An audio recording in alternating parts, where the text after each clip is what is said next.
Salut à tous, j'espère d'abord que vous allez bien dans ces temps très étranges de confinement. Moi je suis confinée avec moi-même toute seule dans mon appartement, du coup je me suis dit que c'était une bonne occasion pour vous faire des vidéos, et des vidéos peut-être un petit peu plus légères que les explorations littéraires. J'ai pas mal d'idées, j'ai envie de vous faire des recommandations lecture, des piles à lire, et des Netflix, OCS Watch, pour vous conseiller aussi des séries, des films, des choses à voir, sachant que on a la chance entre guillemets d'avoir accès aux plateformes pour voir des séries et des films. On peut encore acheter des livres numériques en ligne, histoire de pas surcharger un peu les livraisons, vu que voilà, je pense que les livreurs ont des métiers qui sont bien difficiles en ces temps troublés. Donc voilà, je me suis dit que c'était une bonne idée de format de vidéo un peu plus court, un peu plus dynamique, distrayant, je ne sais pas, voilà. On va essayer ça, je vais essayer de ne pas parler pendant 45 minutes, ce qui n'est pas évident, sachant que j'ai des petits problèmes au niveau de la synthétisation, mais on y croit. Donc c'est parti pour le premier épisode. Donc pour ce premier épisode, on va parler de choses à voir sur Netflix. Je pense que voilà, la plupart des gens ont Netflix, ou en tout cas si vous ne l'avez pas, essayez-le pour un mois, hein, vous êtes confinés.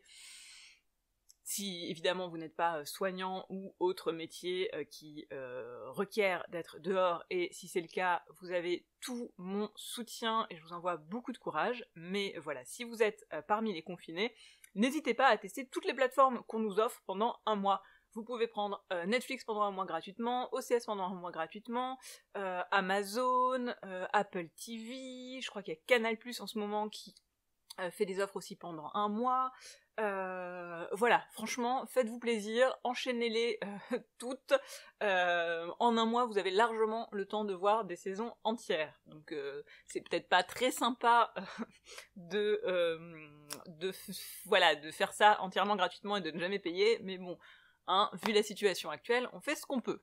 Bref, donc sur Netflix, je vais vous conseiller 2 films, 2 séries et un documentaire. Donc le premier film dont j'avais envie de vous parler, c'est Marriage Story, Mariage Story, si on fait sans mon accent un peu approximatif.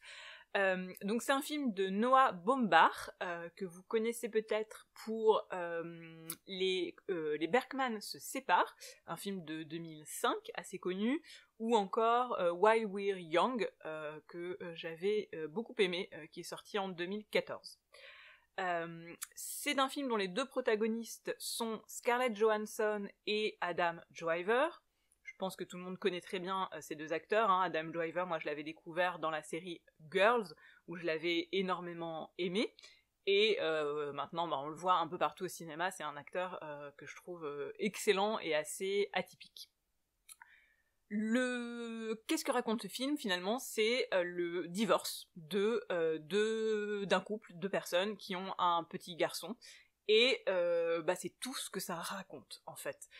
Et c'est déjà beaucoup. C'est un film qui est vraiment basé sur la relation de ce couple.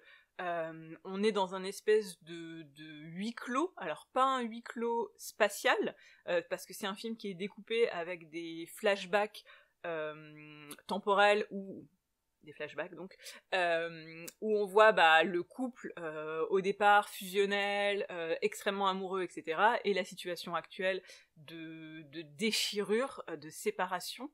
Mais par contre, on est vraiment dans un huis clos sur ce couple, sur cette émotion, on est tout le temps avec eux. C'est le style de Baumbach, si vous ne connaissez pas, c'est un style très, j'ai envie de dire théâtral, mais pas théâtral dans le sens avec des grands tirades forcément éloquentes, mais en tout cas des grands pans de dialogue en plan séquence, avec qui sont extrêmement bien écrits, où les personnages confrontent leurs sentiments, leurs émotions. C'est un style particulier que moi j'aime énormément, c'est vraiment entre le théâtre dans la manière dont les personnages s'expriment et interagissent, et le cinéma dans la manière dont c'est monté, notamment avec ce plan ces plans alternés de flashback. C'est un film que je vous recommande vraiment, que je trouve magnifique. Il y a beaucoup d'empathie pour les personnages, c'est sensible, c'est profond, c'est très intense.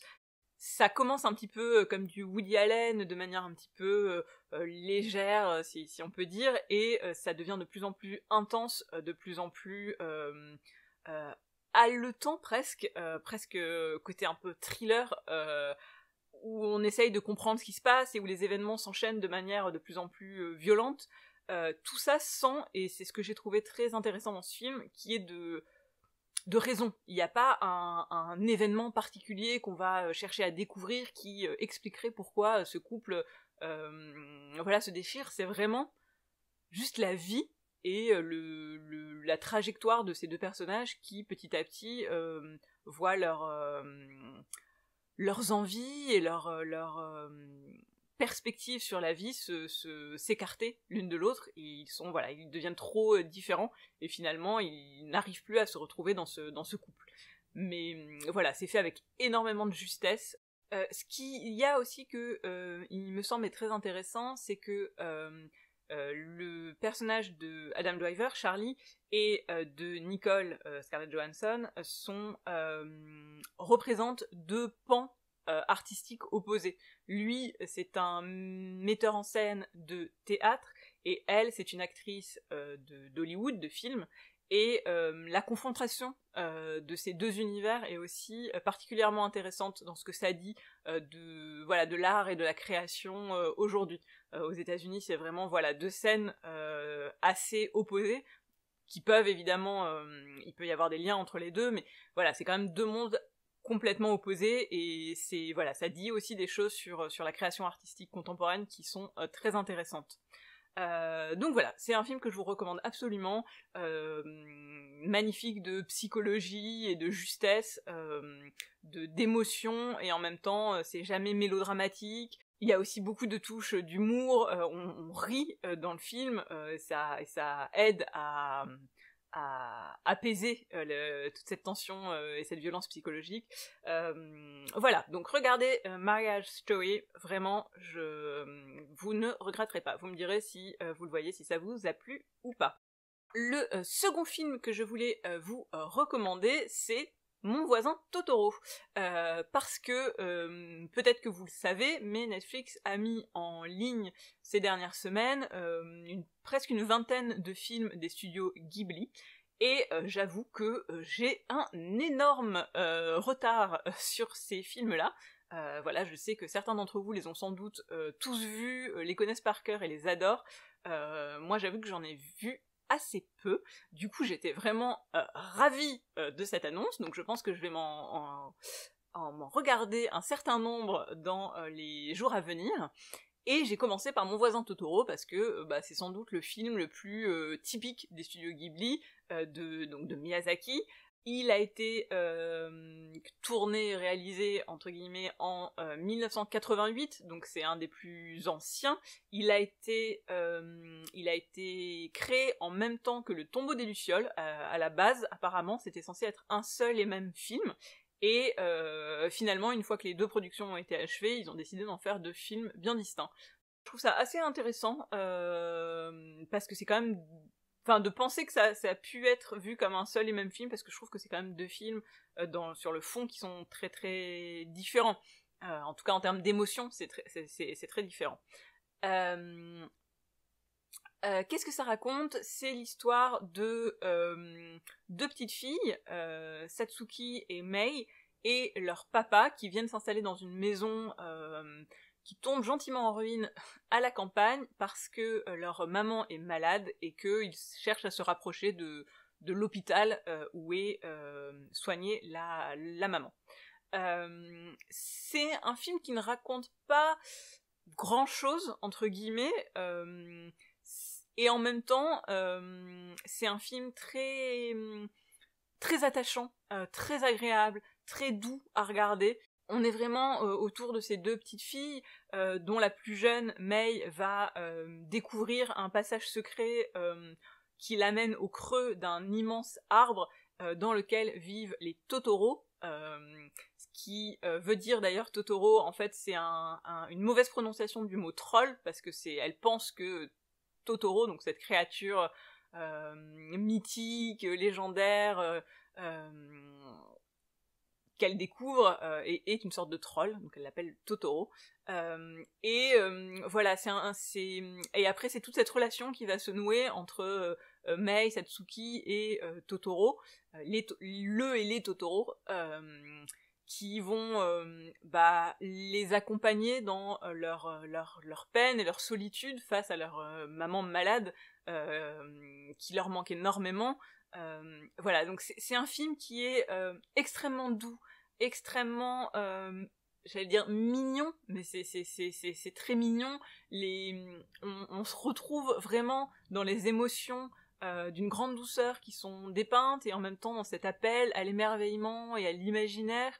On retrouve complètement le Japon avec toutes les la vie quotidienne finalement dans la maison, mais aussi le côté animiste et le respect de la nature, de l'écologie, où la vie est une sorte de grande tout est très organique en fait, et les humains et la nature marchent main dans la main, ce qui est assez agréable à regarder. On a aussi ces éléments d'imaginaire évidemment, mais j'allais dire encore plus d'imaginaire avec par exemple le chat-bus, qui est un chat, qui est un bus, qui peut amener les petites filles là où elles le désirent, et notamment aller voir leur maman. Et ce chat-bus, j'ai lu que c'était une vraie croyance japonaise.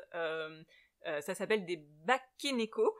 Il y a une croyance qui dit au Japon que un vieux chat peut avoir le pouvoir de se transformer dans tout objet dont il a envie. Donc le chat-bus, c'est un vieux chat qui a vu un bus et qui a eu envie de devenir un bus, et il s'est transformé en bus.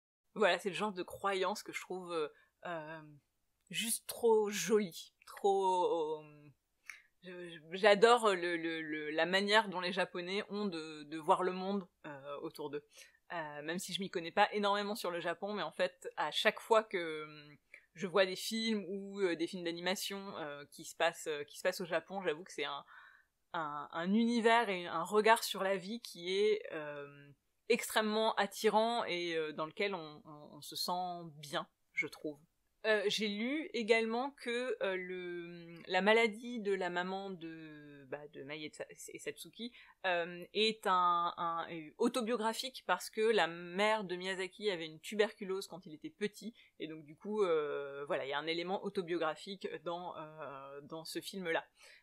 Et c'est sans doute aussi pour ça qu'il résonne autant, qu'il a l'air aussi juste, aussi authentique. Donc voilà, si jamais vous n'avez pas encore vu Mon voisin Totoro comme moi, ou si vous le connaissez déjà, mais que vous avez envie de le revoir, franchement, profitez du fait qu'il soit sur Netflix pour le regarder, ça vaut vraiment la peine, c'est vraiment une ode à l'enfance, à l'imaginaire, au merveilleux, c'est drôle, c'est attendrissant, c'est émouvant, n'hésitez pas. On va parler maintenant d'une série, et cette série c'est The Good Place. Alors je pense que beaucoup d'entre vous l'ont vue, ou la connaissent, ou en ont entendu parler, mais si jamais il y en a qui ne la connaissent pas, je vais donc essayer de vous donner envie de la regarder. Et si vous êtes comme moi, j'étais au départ, c'est-à-dire que vous avez commencé à regarder un petit peu la saison 1, et vous vous êtes un peu lassé, vous vous êtes dit bon oui il y a du potentiel, ça a l'air assez sympa, mais bon, ça tourne un peu en rond,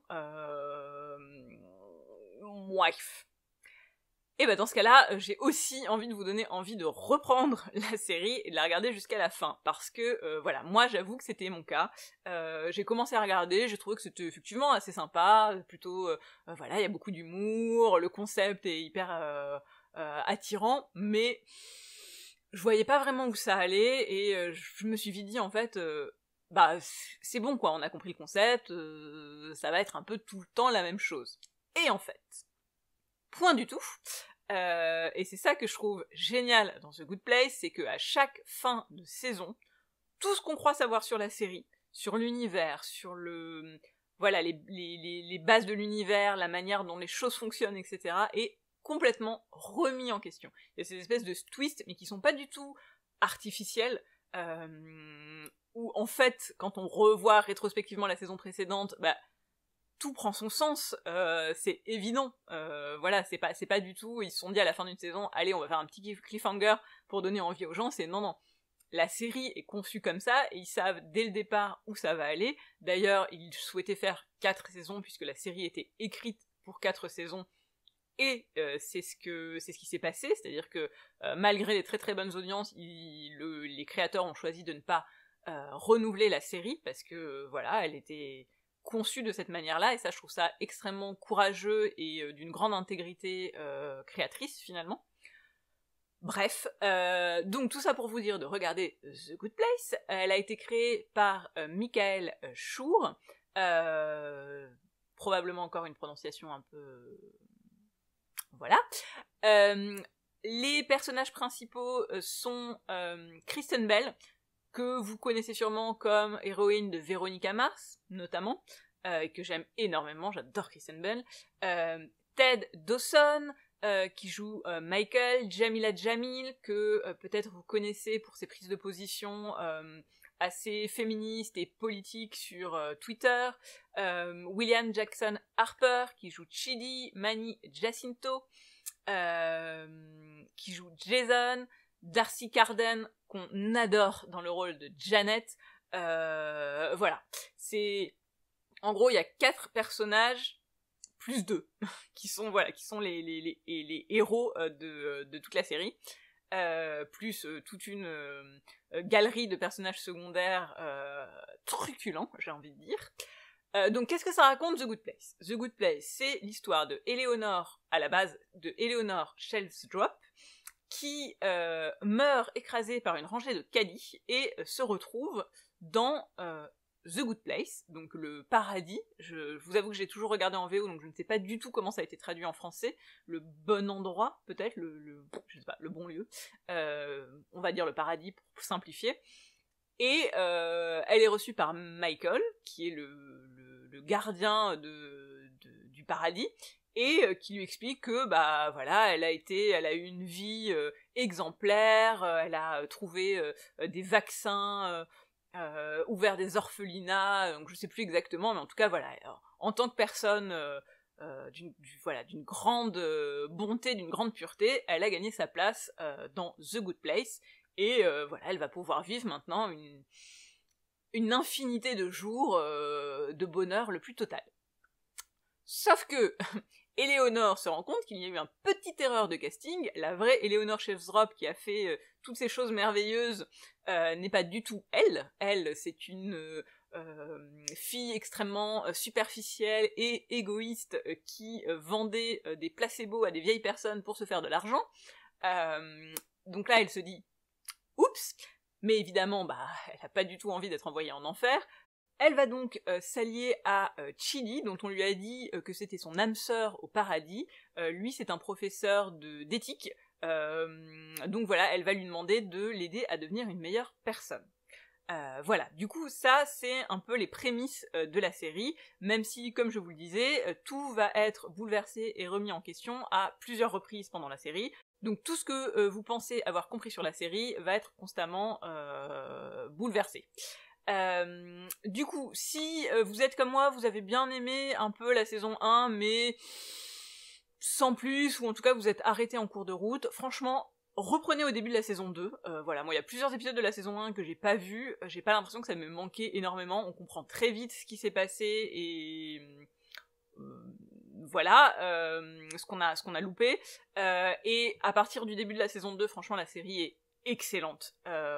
C'est une série qui est bourrée d'humour, c'est extrêmement drôle, toutes sortes d'humour de situation, d'humour absurde, d'humour noir, c'est bourré de références à la pop culture, c'est donc aux séries, au cinéma, voilà, toutes les geekeries un petit peu, c'est très intelligent, il y a une vraie réflexion philosophique de la part du créateur sur la continuité de la série. chaque saison tourne autour d'un concept philosophique et d'un philosophe, et voilà, permet de servir de fil conducteur finalement à la saison.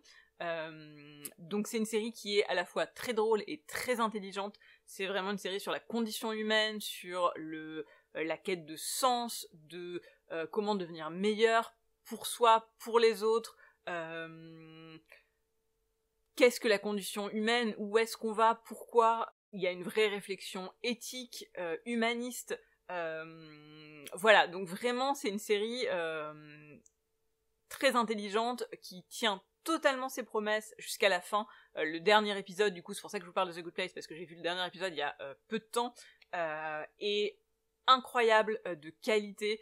J'ai énormément pleuré, et en même temps c'est très beau, et ça dit des choses sur justement sur la nature humaine, sur voilà, je peux pas trop en dire sans être spoilant, et ce serait vraiment dommage. Mais en tout cas, la série tient vraiment ses promesses jusqu'à la fin. Elle a été, encore une fois, conçue sur ces 4 saisons, donc ça explique aussi pourquoi elle est aussi consistante. Les acteurs sont tous excellents, franchement. Moi, j'ai pas de personnage préféré parce que ils ont tous une personnalité vraiment particulière, et ils sont tous extrêmement attachants, et ils partent un peu comme des caricatures de personnages, et ils vont vraiment avoir une évolution extrêmement intéressante tout au long de la série, tout en gardant leur petit quirk, quoi, leur petite personnalité particulière. C'est une série qui est très un peu sucrée, un peu acidulée dans son apparence, avec des couleurs très vives, sursaturées, on est voilà, on est dans The Good Place, donc on est dans un monde imaginaire, surnaturel, où voilà, tout peut arriver en termes de réalisation. Tout est possible, donc voilà, c'est assez jouissif à ce niveau-là. Que vous dire d'autre? Voilà, vraiment, si vous avez envie de passer un bon moment, surtout pendant cette période peut-être un peu anxiogène pour certains, beaucoup, c'est vraiment, voilà, une série qui est facile à regarder. C'est des épisodes de 20 minutes, et qui détend vraiment, et tout en étant, encore une fois, intelligente. Regardez The Good Place, et vous me direz ce que vous en avez pensé si vous l'avez vu. Débattons-en en commentaire. La deuxième série dont j'avais envie de vous parler, je vais être un peu plus brève, c'est Girl Boss. Voilà, c'est une série Netflix sur laquelle je suis tombée un petit peu par hasard. Vous savez, quand on tombe dans un trou dans Netflix, et que de recherche en recherche, on finit par tomber sur des choses totalement au hasard.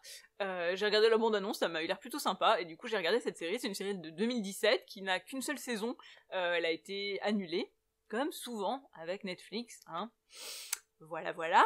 C'est une série de la réalisatrice Kay Cannon qui comporte 13 épisodes de 25 minutes environ, et la série est inspirée d'un livre qui s'appelle également Girl Boss, de Sophia Amoruso, qui est lui-même une sorte d'autobiographie, d'autofiction de cet auteur. Ça raconte quoi? Ça raconte l'histoire de Sophia Marlowe dans les années 2000, qui est une jeune femme un peu paumée, un peu rebelle, un peu en marge de la société, qui vit de petits boulots qu'elle n'arrive jamais à garder, qui a une meilleure amie, un père avec lequel elle a des relations plutôt très distendues, le proprio de son immeuble un peu extravagant, voilà. Et cette jeune femme, elle rêve de gagner sa vie, elle rêve de devenir riche, entre guillemets, et elle est passionnée par les vêtements vintage, et un jour elle trouve une veste vintage qu'elle aime énormément, et sur un coup de tête, elle la vend sur eBay aux enchères, et elle se fait beaucoup plus d'argent que ce qu'elle aurait pu imaginer.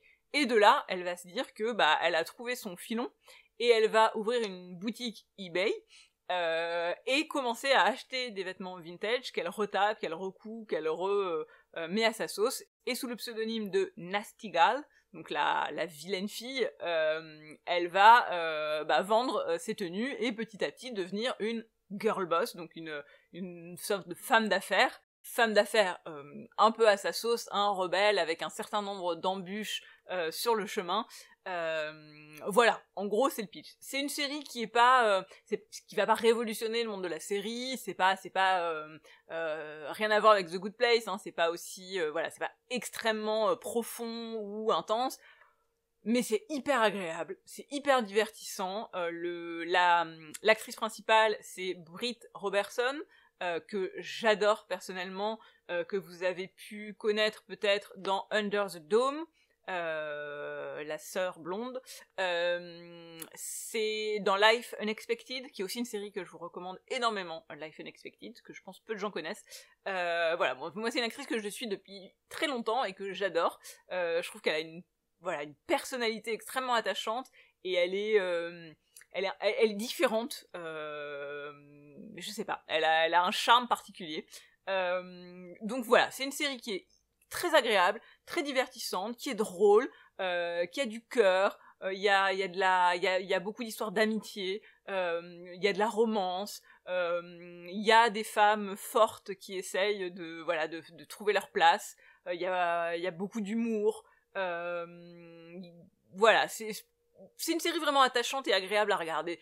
Finalement, voilà, j'ai pas tellement d'autres choses à dire sur Girl Boss, mais encore une fois, si vous êtes coincé chez vous et que vous ne savez pas quoi faire, c'est vraiment une série que je vous conseille parce que vous passerez un très bon moment devant cette série. Et à noter que le propriétaire de Sophia dans la série est joué par RuPaul, le RuPaul de RuPaul Drag Race. C'est assez marrant de le voir dans un rôle assez différent de la manière dont on peut le connaître. Voilà, c'est tout pour cette série. Si vous la regardez, n'hésitez pas à me dire ce que vous en avez pensé. Et la dernière chose dont j'avais envie de vous parler sur Netflix, c'est un documentaire, c'est Miss Americana. Donc Miss Americana, c'est le documentaire sur Taylor Swift qu'a fait Netflix. Alors j'avoue que moi, Taylor Swift, je la connais pas beaucoup, en fait. Je commence à l'aimer de plus en plus depuis quelques mois parce que j'ai une amie qui est extrêmement fan de Taylor Swift et qui régulièrement me dit « Tu vas aimer, tu devrais écouter ses chansons, vraiment !» Et bon, j'avais écouté quelques chansons il y a très longtemps et j'avais trouvé ça plutôt agréable, mais assez, assez sucré, assez... j'allais dire presque superficielle, mais parce que je pense que j'avais jamais vraiment écouté, en fait. Je l'écoutais sans l'entendre. Et puis, son dernier album, m'a été envoyé par cette amie, et je suis devenue franchement fan de cet album, que je trouve excellent, et du coup j'ai réécouté d'anciennes chansons de Taylor Swift, et j'ai découvert que c'était pas du tout l'image que je m'en faisais, en fait, c'est extrêmement bien écrit. Les paroles sont c'est vraiment elle a un certain don pour l'écriture et pour le rythme, pour la mélodie. Donc je suis en train gentiment mais doucement de devenir fan de Taylor Swift. Qui l'eût cru. Et du coup, j'ai regardé ce documentaire par curiosité, parce que pour le coup, je connais pas grand-chose de sa vie, et je trouve que c'est un documentaire qui est vraiment très bien fait, et très intéressant, et qui fait vraiment découvrir cet artiste d'une autre manière. C'est un documentaire qui a été écrit et dirigé par Lana Wilson, et qui suit Taylor Swift pendant plusieurs années, notamment pendant l'écriture et la réalisation de ses albums 6 et 7. Le documentaire, il alterne des plans de ses représentations scéniques, de vidéos personnelles que Taylor fait sur son téléphone, d'interviews, de vidéos prises dans son enfance, c'est vraiment un mélange de différents médiums, ce qui est intéressant parce que du coup, ça donne différents points de vue sur l'artiste, et le documentaire la suit vraiment à une époque charnière de sa carrière, où elle passe de, on va dire, cette espèce d'icône country pop, justement très sucrée, très jolie, très bonne petite fille parfaite de l'Amérique, un peu cette image que je pense beaucoup de gens ont d'elle, un peu superficielle finalement, à une personne qui va prendre le pouvoir véritablement sur sa propre vie et devenir politiquement et socialement engagée et se servir de sa voix pour défendre des causes qui lui tiennent à cœur. Et je trouve que c'est vraiment passionnant cette espèce d'évolution et où on la voit grandir véritablement et prendre sa place en tant que femme artiste dans le monde actuel. Du coup, le documentaire va parler de différentes phases de sa vie, de ses problèmes je sais pas exactement comment on dit en français, mais de dysmorphie du corps et de problèmes alimentaires qui en résultent, d'une affaire d'harcèlement sexuel dont elle a été victime et pour laquelle elle s'est montrée une voix forte pour que voilà ces comportements contre les femmes soient reconnus et soient condamnés.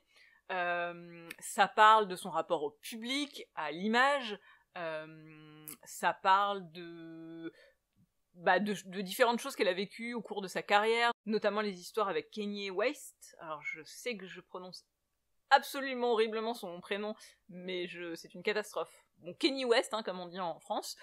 Ça parle aussi de sa défense fervente des personnes LGBT. Voilà, donc je trouve que c'est un documentaire qui est vraiment bien fait, qui est construit de manière intelligente. On découvre vraiment cette jeune artiste finalement sous un angle nouveau.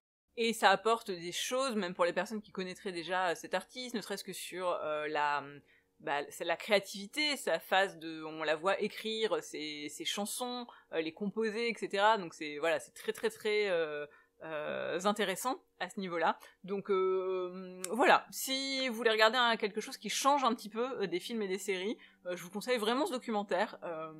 Que vous aimiez ou non Taylor Swift, il est fait d'une manière qui est intelligente et qui est très bien construite et qui est très facile et agréable à regarder et qui vous apprend des choses. Donc je vous le conseille chaudement. Voilà, j'ai fait le tour de toutes les choses dont j'avais envie de vous parler pour cette première vidéo, en espérant qu'elle ne soit pas trop longue, sinon je reverrai un petit peu le format pour la suivante. Et je vous retrouve très bientôt pour une prochaine vidéo où cette fois on va parler de livres. Et j'espère vous retrouver comme ça 2 fois minimum par semaine pendant tout notre confinement, puisque on en a sans doute pour un certain temps. Voilà, donc n'hésitez pas à me dire si vous avez vu certaines des œuvres dont je parle, venez en discuter en commentaire. N'hésitez pas à liker cette vidéo si elle vous a plu et à vous abonner à ma chaîne pour être tenu au courant des prochaines sorties. Et sur ce, je vous dis à la prochaine. Salut!